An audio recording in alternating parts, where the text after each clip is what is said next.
and welcome. Today we're going to be making this extremely simple HK Starting with our barrel, we'll just fold down this sight and we'll change the handguard to the extended quad rail handguard. Then for our Picatinny, we will remove this. And then instead of that, we'll use the Badger Ordnance 30mm. Then on the back ring half, we'll put on the condition 1. We'll put on the mount, and then on that we'll use either the SRO or the RMR. I have not actually used the SRO in a public lobby, but it is performing well. For the stock, we'll use the Magpul STR carbine stock, and we'll put it a bit inside. Then we'll use the BCM Gunfighter Mod 3 and the HK416 trigger guard. We'll put either the Noveski Love or the Radiant Weapons Raptor charging handle. For the magazine, we'll use the PMag M3 with the Magpul 223. And then for our barrel, we'll use the IPS 2-inch barrel extension. And then on that, we'll use the War Comp. And on the War Comp, we'll use the SOCOM 556 RC2. Then on the bottom, you can put whatever grip you like. I think I use an RVG for this one or an AFG. And then just change your ammo to M855. And that is all. Keep cool, stay frosty.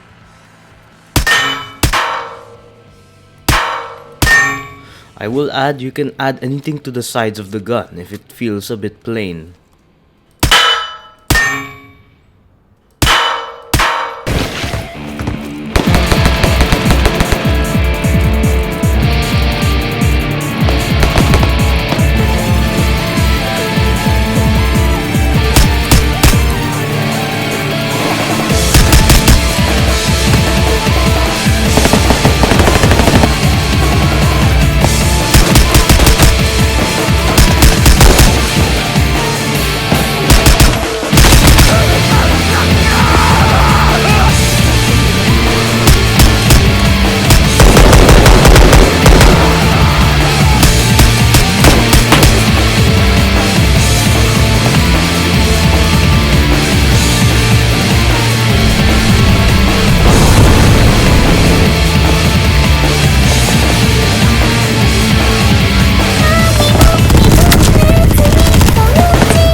So what are my thoughts on this simple HK SPR? Consider this thing a baby G28, minus the fact that the G28 is so expensive in whatever game, especially Tarkov, that you're going to break the bank just trying to get it. Compared to that, this thing is relatively affordable. The HK is also the gun that best showcases how you don't need a complicated build to do well, for this thing only really has about, I'd say, 5 to 6 actual changes to the gun that impact it in a significant way, which is probably, I can name the sight, the suppressor, the barrel, the handguard, the stock, and then maybe the magazine or the grip, if you count that as a change. But this thing is still effective. Somehow this is a better head tapper than any other HK416 build.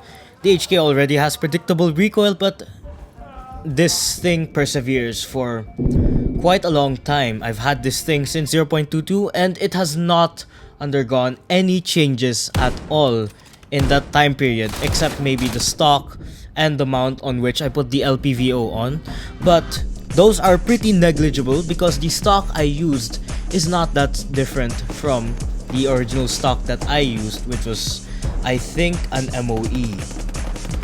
Trust me, you're not gonna find a SPR like this anywhere else. Like, you could even put the Night Force ATACR 8x scope on this thing and it would still do well. You'd still be able to pop heads more effectively than the M4 counterpart, my personal SPR. Though I continue to use that one simply because it looks good and I prefer that over performance nowadays. But yes, once again, like every build I put on this channel, it is somehow extremely effective for most people who will be inclined to use it, and I highly recommend that you play this thing very aggressively and more like a mid-range M4 than a long-range SPR, because 1, you're gonna get more kills, and 2, you'll find more long-range opportunities that way. I also suggest that for the LPVO, you use Reticle 3 or Reticle 5, because Reticle 1 really is not good at long ranges. Apuhli said it, and I agree with him, though I continue to be unable to make that change simply because of either laziness or, yeah, I forgot to do it. That kind of argument. So, anyways, thank you for watching. I hope you enjoyed, and I hope you have a good one.